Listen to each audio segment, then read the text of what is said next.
Hai Tribuners, saya Delta Gonzalez kembali menyapa Anda dalam program Superscore edisi spesial Piala Dunia 2022 untuk hari Selasa 22 November. Dan kali ini yang akan kita ulas adalah laga yang mempertemukan Prancis versus Australia. Dan sudah bergabung dengan saya di sini ada Bang Agus Rianto, wartawan olahraga Super Bowl. Halo Bang Agus. Halo Mbak Delta. Ya, oke. Dan yang satunya saya akan menyapa Bang Oktora Feriawan, wartawan olahraga Tribun Jabar. Halo Bang Oktora. Halo, halo. Wah, Sehat semua ceria ya, banget. sehat-sehat ya. Oke, kita Alhamdulillah sehat. sehat kamu. Kita sehat semua. Kita gegap gempita menyambut Piala Dunia. Oke, Bang Agus, saya akan mulai dari Perancis di sini. Sebelum kita membahas para pemain yang memang sedang cedera, nah sekarang Perancis ini memang menjadi timnas yang paling disoroti selain diunggulkan sebagai juara besoknya kelak, juga mereka ini berpredikat sebagai juara bertahan karena setelah menang di Piala Dunia 2018. Namun tak hanya sampai di situ saja, karena mereka juga masih dihantui dengan adanya kutukan juara bertahan. Menurut Bang Agus seperti apa ini? Ya, sebenarnya sih bukan kutukan, lebih ke tekanan psikologis mungkin sebagai juara bertahan. Ya. Prancis sendiri pernah mengalaminya di tahun 2002. Betul. Tahun 98 mereka juara, tetapi tahun 2002 mereka malah kandas di penyisihan grup. Ya, di fase grup ya. Iya. Kali ini pun persiapan mereka untuk potensi untuk mengarah ke sana ada juga gitu. Selain pemain yang cedera, penampilan mereka dalam 6 pertandingan terakhir juga tidak bagus. Ya. Tanpa kemenangan. 3 kali kalah, bahkan 2 kali kalah dari Denmark. Calon lawan mereka di grup ini di Piala Dunia 2022. Itu Mbak Delta.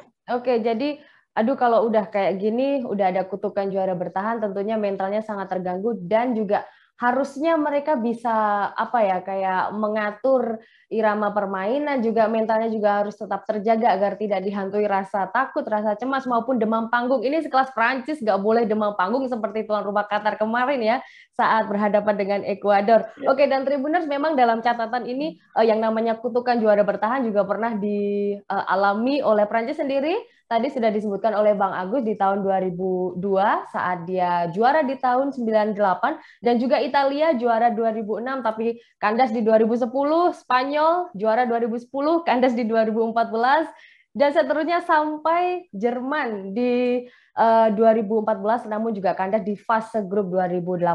Saya bakalan ke Bang Oktora di sini. Prancis dan Australia pernah bertemu di Piala Dunia 2018 di Rusia yang Bang Oktora ya. Waktu itu memang Prancis menang 2-1 tipis. Nah, mungkin nggak sih pertemuan kali ini bakal menjadi ajang balas dendamnya Australia? Kalau bicara balas dendam, ya. Mungkin bisa jadi iya, bisa jadi tidak ya. Dengan komposisi pemain timnas Australia saat ini gitu kan. Yang didominasi saat ini tuh oleh para pemain asli binaan dari liga lokal mereka ya. Dari 26 skuad timnas Australia yang dibawa ke Qatar, hanya 3 yang merumput di luar Liga Australia. Ya. Nah, jadi ini sebuah tantangan, sebuah boleh dikatakan penelitian atau apalah namanya. Apakah Liga Australia ini benar-benar berkualitas atau tidak, nantinya bisa dibuktikan di Piala Dunia Qatar ini gitu kan. Karena hanya 3 pemain yang berasal dari luar kompetisi Liga Australia ya. Ada Matthew Ryan dari Copenhagen, kemudian Adin Hustik dari Verona, dan Awer Mabil dari Cadiz Liga Spanyol. Jadi total 23 pemain produk lokal ya, pride lokal pride lah kalau kata Mark Morrison. Lokal pride. Oke, jadi banyak kan memang liga lokal dan tadi ada 3 nama main di luar liga lokal, ya, tapi juga mereka main di liga kasta kedua, tidak di liga top Eropa ya sayangnya. Betul.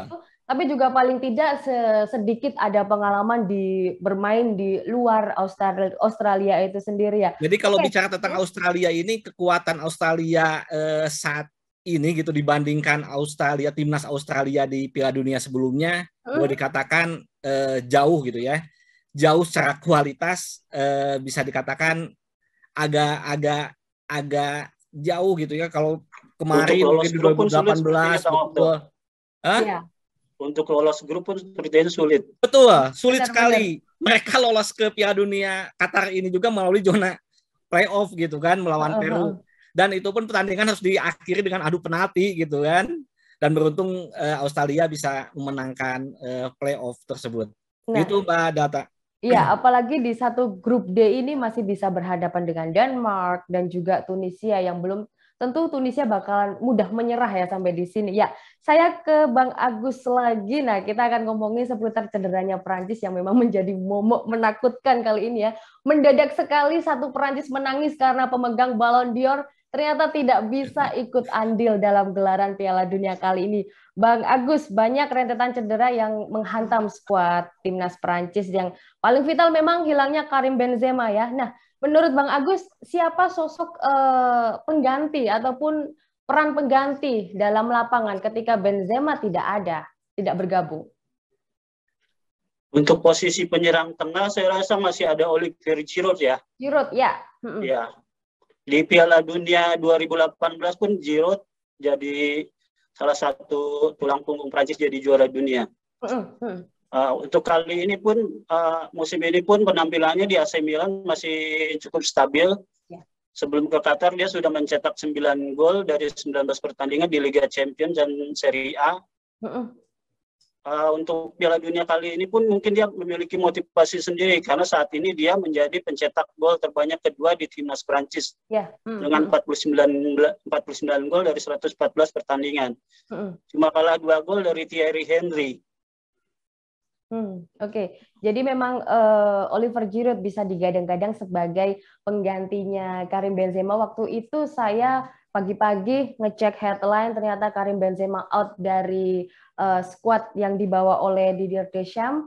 Dan memang meskipun namanya sudah dipanggil, tapi Didier Deschamps nampaknya juga tidak memanggil penggantinya ya. Jadi pinter-pinternya Deschamps di sini untuk bisa mengolah skuadnya. Dan kalau masalah Olivier Giroud yang bisa menggantikan Benzema, kita jadi ingat soal posisi Giroud yang waktu itu di AC Milan ketika Divock Origi dan juga Ibrahimovic cedera.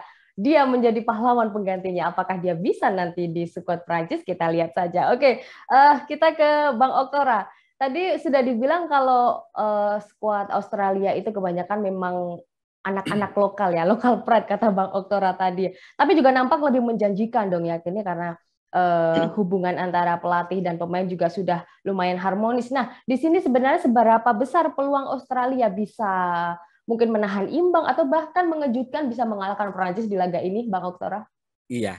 Kalau bicara peluang, Australia memang terbilang jadi kuda hitam ya di grup ini, gitu kan, bersama dengan Tunisia sama-sama menjadi kuda hitam. Tapi mudah-mudahan sih kunci dari setiap laga di baik itu Piala Dunia atau Piala Eropa itu di laga perdana gitu ya. Ini yang sangat menentukan untuk langkah selanjutnya. Kalau bicara tentang prediksi sih Australia bisa menahan imbang Prancis juga itu udah cukup bagus ya. Menang itu ya. Betul, menang 1-0 itu udah sangat luar biasa. Ya, Dan satu kelebihan dari timnas Australia ini sepanjang dari babak prakualifikasi hingga kualifikasi hampir 80% gol dicetak melalui kepala. Nah, ini harus diwaspadai oleh timnas Prancis ya. Karena di sana ada beberapa pemain memang jago dalam bola-bola atas. Ini yang harus diantisipasi oleh Prancis apabila mereka ingin mengamankan di laga perdana. Sementara Australia kemungkinan akan memainkan ritme yang sama ya dengan 4-3-3. Bola crossing dari sayap kiri atau sayap kanan itu akan cukup membahayakan di lini jantung pertahanan dari timnas Prancis. Oke, jadi bahaya di duel udara ya ini antara Australia dan juga Prancis ini. Nah, masih ngomongin skuad, Bang Agus. Selain Benzema juga ada yang cedera lebih parah lagi dan lebih lama lagi, yakni N'Golo Kante, ada juga Paul Pogba, dan yang terbaru sebelum Benzema kemarin ada Nkunku yang saat latihan juga sempat mengalami cedera. Nah, Sebagai gantinya, Deschamps ketika Kante dan juga Pogba tidak ada, sebagai gantinya dia memanggil Camavinga dan Tchouaméni yang memang mungkin di klub, di level klub mereka sedang on fire, tapi bagaimana untuk penampilan prediksinya di timnas, Bang Agus? Untuk pemain bintang Prancis di Piala Dunia 2000 kali ini pun sepertinya yang tetap menjadi sorotan adalah Kylian Mbappe ya.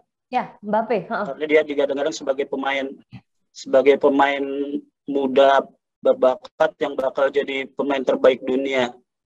Di kualifikasi kemarin dia juga sudah mencetak 5 gol. Hanya kalah 1 gol dari Antoine Griezmann. Di Paris Saint-Germain dia juga jadi pemain utama, selalu jadi pemain utama dengan 19 gol dari 20 pertandingan. Hanya saja yang sering menjadi kendala bagi Mbappe adalah egonya itu yang sangat besar.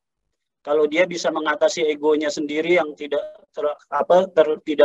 sering egois, dia akan bersinar lagi seperti di Piala Dunia 2018. Ya.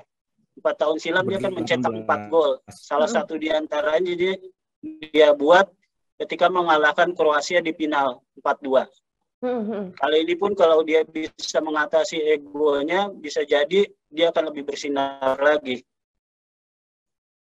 Untuk Tchouaméni dari Real Madrid, dia memang digadang-gadang sebagai pengganti Pogba ya.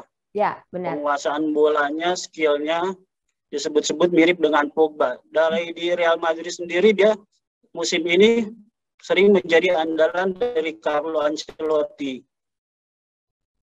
Ya gitu, Mbak Delta. Oke, jadi dimungkinkan pula Camavinga dan Tchouaméni bisa adaptasi dengan turnamen sekelas Piala Dunia tentunya, dan juga dari yang disebutkan oleh Bang Agus tadi, mungkin ada Mbappe, mungkin ada Tchouaméni, Camavinga, bisa nggak Mbappe ini menjadi pemain kunci Prancis saat melawan Australia nanti?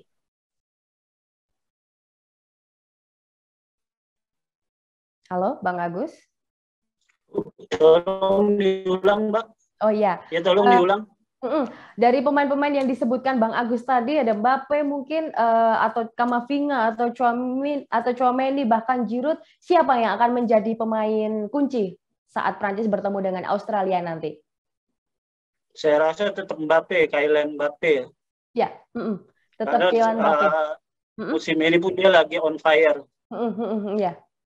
Oke, dikunci pemain kunci dari Bang Agus yakni Kylian Mbappe yang digadang-gadang siap menjadi bintang di Prancis versus Australia. Kalau dari Australia, Bang Oktora, siapa nih akan menjadi pemain kunci? Ya, akan menjadi pemain kunci udah jelas ya, Adrien Hustik ya. Hustik ya. Ini dia jadi pemain nomor 10 ya, playmaker. Bola akan banyak mengalir dari kaki dia gitu kan. Tinggal memanfaatkan kelengahan dari sisi wingback. Kalau saya sih melihatnya kalau lengah sedikit pemain belakang khususnya fullback kiri atau fullback kanan timnas Prancis ini, kita sebagaimana kita tahu ya, ada Pavard, kemudian di sebelah kirinya juga sering melakukan overlap. Nah, itu bisa dimanfaatkan oleh timnas Australia untuk melakukan counter attack melalui kedua sayap mereka, kemudian bola di crossing ke jantung pertahanan. Dan tetap ya, unggulan dari Australia musim ini yaitu bola crossing dan sundulan kepala di kotak penalti. Ya, perlu digarisbawahi untuk Prancis kalau Australia memang unggul dalam duel udara. Oke, ada Hustik yang bermain di Hellas Verona. Jadi memang meskipun Australia, ya, betul. Australia banyak pemain lokal, tapi jangan sampai diremehkan karena mereka juga sangat kolektif dalam bermain bertahan. Langsung saya tembak, Bang Agus, berapa skor untuk Prancis Australia? 2-0 untuk Prancis. 2-0 untuk Prancis. Apakah Bang Oktora setuju dengan skor ini? Saya sih biar grup ini lebih ramai gitu ya. Grup ini lebih ramai, nanti pertandingan antara Prancis Denmark akan menjadi pertandingan sudden death.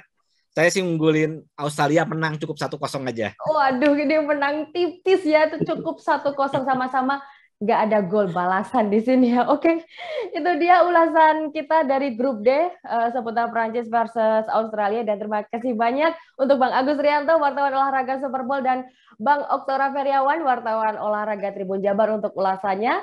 Dan Tribuners, jangan lewatkan program Superstore edisi spesial Piala Dunia 2022 yang akan tayang di YouTube Tribun News dan Facebook Tribun News. Kami tayang setiap hari selama gelaran Piala Dunia, tepat 1 jam jelang pertandingan. Saya Delta Gonzales pamit undur diri. Terima kasih kebersamaannya. Sampai jumpa. Oke, selesai untuk laga pertama. Pastinya Bang Agus dan Oktora. Suaranya sering putus-putus ya.